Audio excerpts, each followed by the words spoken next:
Would you please pray with me? Let the words of my mouth and the meditations of our hearts be acceptable to you, O Lord, our rock and our Redeemer. Amen. As many of you know, we have been working our way all the way through the Gospel according to Matthew over this last year. We began last December with Matthew chapter 1, the riveting stories of the genealogy. And now we find ourselves in Matthew chapter 16. Now there have been many storylines that one could draw upon in telling our story of Jesus so far. Jesus' preferential treatment to the poor and those who struggle in his society. His own picking of disciples that were from quite a cross-cut of culture. His propensity to speak well of foreigners and especially non-Jewish people. His rebellion against some of the age-old Jewish customs and rituals, practices. The miracles, the healings, the mass feedings. The cryptic ways in which Jesus talks and tells stories and teaches. Yet the most troubling and shocking storyline in the gospel so far, in my opinion, has to be the tension that he has been building with the religious leaders of his day. The Jewish religious leaders in the first century had a great deal of power. Though much of the world, including this part of the world, was under the control of the Romans didn't hold order everywhere. They just couldn't. But the Romans were very adept at using local leadership to their advantage. Rather than making all of Jerusalem or all of the Galilee worship the Roman gods, they would allow them and their leadership to remain in place. In fact, Rome would even raise up extra leaders to help lead in those areas, though they'd be more likely to be shills for the Romans. But at its core, there was a powerful base of Jewish priests and leaders who were very highly respected and therefore had great power. They knew it, and they knew how to use that power. And Jesus has been making them very angry. In that reading from Matthew 16 for this morning, Jesus continues his assault on the religious leadership of his day. In particular, he crushes on this moment the Pharisees and the Sadducees. Now, the Pharisees and the Sadducees are all Jewish priests, but they're kind of different, similar lines. They're both Jewish, but they had different theological ways, different nuances of understanding how God was at work in their world. You maybe could compare it to our government today, where we have the Republicans and Democrats both working for their way of how the country should be run, but yet with their own ways of doing it. So were the Pharisees and the Sadducees. After beginning the chapter that we just heard with another verbal confrontation with these religious leaders, where Jesus basically calls them what? Evil and adulterous. Jesus then pulls his disciples aside. And he tells them, beware of the yeast of the Pharisees and Sadducees. Now, they're kind of dense, the disciples, and they initially think that Jesus is talking about bread, yeast, bread. But finally, Jesus explains himself. He is talking about the teaching of the Pharisees and the Sadducees. Yeast represents their teaching. I like this figure of speech that Jesus uses. Yeast. I am very familiar with yeast. Are you familiar with yeast? A few of you have baked with yeast. Who bakes bread? Has baked bread?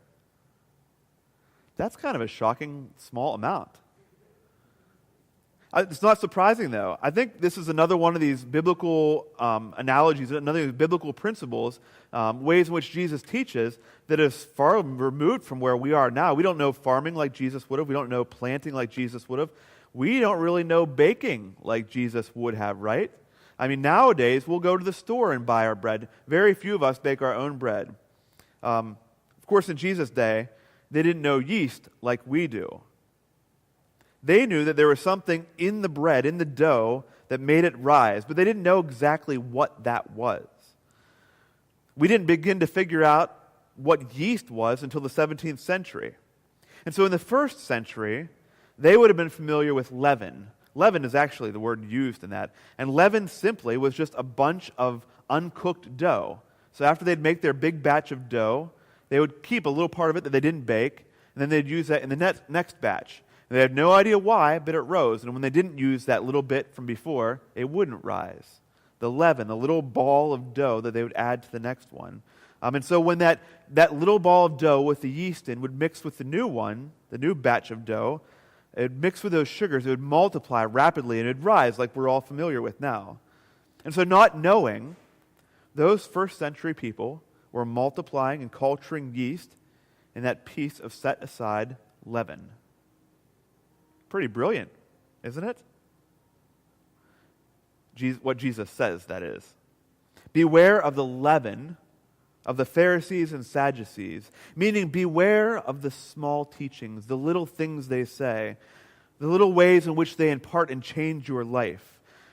Like that small piece of leaven, when mixed with the whole big batch of bread dough, the whole thing will become infected and rise. Little did Jesus know how extraordinary and powerful that language would be for us now, 2,000 years later, and those of us who understand it's actually the little minuscule yeast cells that's doing that work. Rather than needing the big chunk of leaven to change the bread, now we do it with little packets of yeast, right? Little wee packets. Rather than a ball of dough, we work with actual cells, minute. So using Jesus' figure of speech, we can see how powerful it is to be aware of even the smallest things, because they can so negatively impact our faith, our well-being, our way we live our lives. Mustard seeds Jesus uses in another area, and now the small yeast cell. However, what if we turned that way of thinking around? Rather than considering how bad small teachings can infect us, what if we reverse that? What if we considered Jesus' teachings to be yeast in our lives? Beware of the yeast, the small, minute teachings of Jesus, and how they will change us. Beware, right? Beware indeed. So I actually have made bread before. Well, not bread, but rolls. My mom has a great roll recipe, and so I have seen the power of yeast in the bowl in the right conditions. In those right conditions, yeast is nearly unstoppable and uncontainable. You can put that dough into a bowl, you can put a lid on the bowl, you can put wrapping over the top of that bowl, but if the conditions are right, the yeast will blow the lid off that bowl. As many of you know, my understanding of yeast really comes from brewing beer. And let me tell you, I am shocked at the power of yeast, this little packet of yeast, and what it will do in a batch of beer. Small amounts. This little packet of yeast is enough to ferment out a 5-gallon jug of fluid like this, of sugary water. Within hours of putting this grain-infused water into this big 5-gallon jug, and then throwing the yeast over top of it, this will turn into a hurricane of action inside. Powerful. If you look at this jug the next day, you'll see swirling and churning, debris flying up and coming back down, a big thick head of foam and other stuff on the top of it.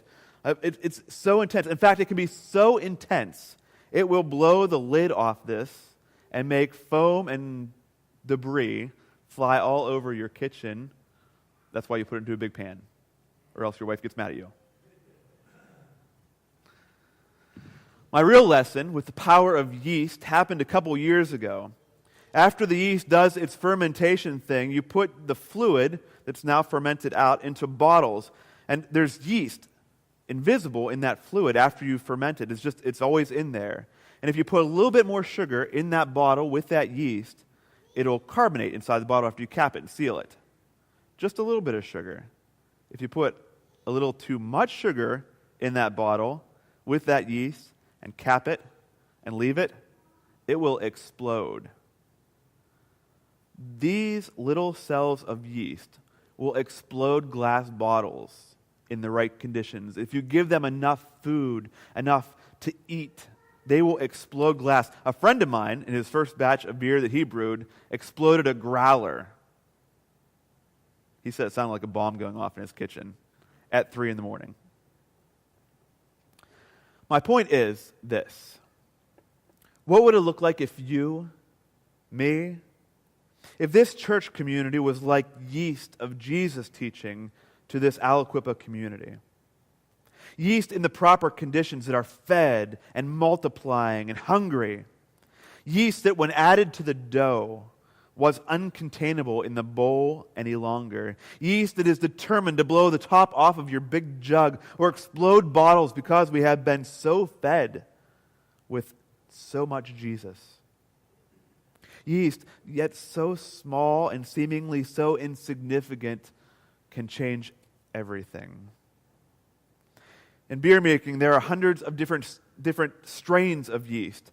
Not only does the yeast ferment and carbonate, it gives taste. It can taste like plums, like raisins, like bananas. It gives different mouthfeels. It changes the whole experience of the drink. Friends, what would it be like if we were as that yeast of Jesus' teachings to Aliquippa, exploding because we are so fed with Jesus' teachings that we just have to multiply? Exploding because this vessel, this church, just cannot keep us in any longer. What would it be like if we used the vast resources that we have individually and corporately to help make a difference in this community? A difference like I saw over these last 2 weeks. No doubt you have all heard the story of the Beatty family. The Beatty family that lost their 2 young daughters tragically as a dresser fell on them. This week I saw someone start up a campaign on the internet to raise money for funeral costs and medical bills for the family. And the page began last week with a goal to raise $8,000. $8,000, that's a lot of money around here. I mean, just think about the funeral cost. It's probably just enough to barely cover the funeral costs and medical bills. Well, in 1 week, 7 days, the yeast of this community has already raised nearly $14,000. Friends, the conditions are perfect in this area for the yeast of Jesus' teachings. The nutrients are there, the food is there. Let us be yeast. Amen.